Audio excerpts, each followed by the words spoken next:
I'm joined now by Dr. David Winter of Baylor Scott & White. Thank you for being here with us, Dr. Winter. Let's start with the latest information on cases here in North Texas. So yesterday we saw Dallas County reported its highest number of new cases. So how worried are you about that when you see these numbers? Yeah, I'm very worried. I think the report we just heard emphasizes the fact that if we get out and don't pay attention to that very contagious virus, it will attack us. I think the flattening that we've seen in Texas has been because we did stay home, we did distance ourselves, wear masks, cleanse our hands. As we get back out, as we need to do, we need to keep that in mind because this virus is very contagious and it needs to move around to stay alive. And somehow it knows that because it's out there looking for a victim right now. So I worry about that, Sonia. So could this be the start of a new surge when it comes to this pandemic? Because I know usually we're saying, well, we'll wait 2 weeks and then we'll see. I feel like in Texas, it's sort of we'll wait maybe like 3 or 4 weeks. So maybe the spread is slower, but it's still potentially going to surge. Yeah, I think some people will be lucky, they won't get it. Some will be sloppy and they will get the virus. If we've got to distance ourselves, we have to wear the mask, we have to cleanse our hands. Realize also that we know that the more you're in contact with this virus, the more you're likely to get it. So short periods of contact are not as bad as long periods of contact. If you walk by somebody, I just hold my breath, even with my mask on, to try to make sure I don't inhale something on my mask that I might then touch later. The virus is out there. We need to always remember that because it's going to be around for some time. We're waiting on a breakthrough with a vaccine or some type of drug. Otherwise, it's going to be with us for a long, long time. So new cases and the numbers, that's one thing, but we're also looking at hospital bed capacity. That's another indicator of how the virus is sort of hitting North Texas. We've seen Dallas Mayor Eric Johnson sharing hospital bed capacity daily.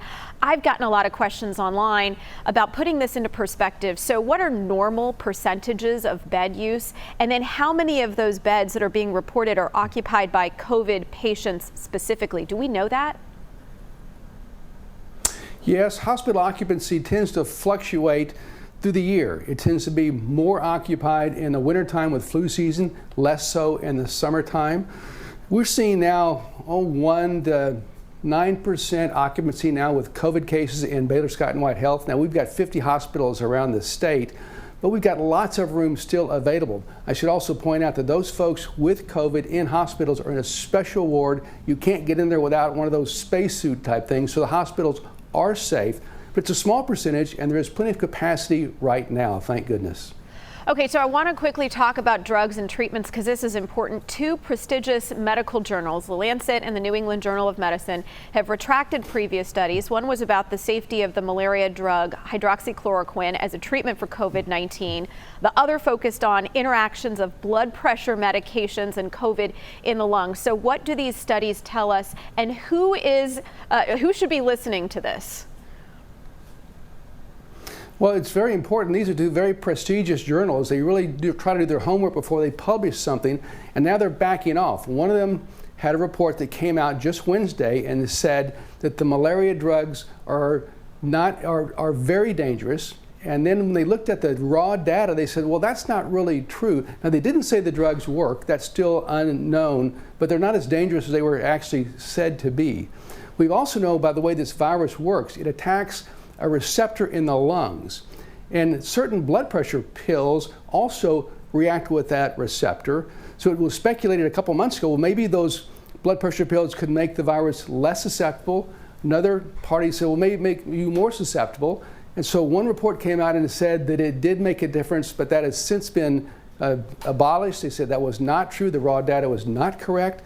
Science goes back and forth, and that's what we like to know. That what's the final thing that they said? Years ago, I remember a report came out and said that coffee causes cancer of the pancreas. I was a young doctor back then. What are we going to do with that data? Well, it took 10 more studies in 5 years to disprove that coffee does not cause cancer of the pancreas. These things we're seeing right now are the fact that more studies need to be done. You want serial studies saying the same thing. You can believe in that.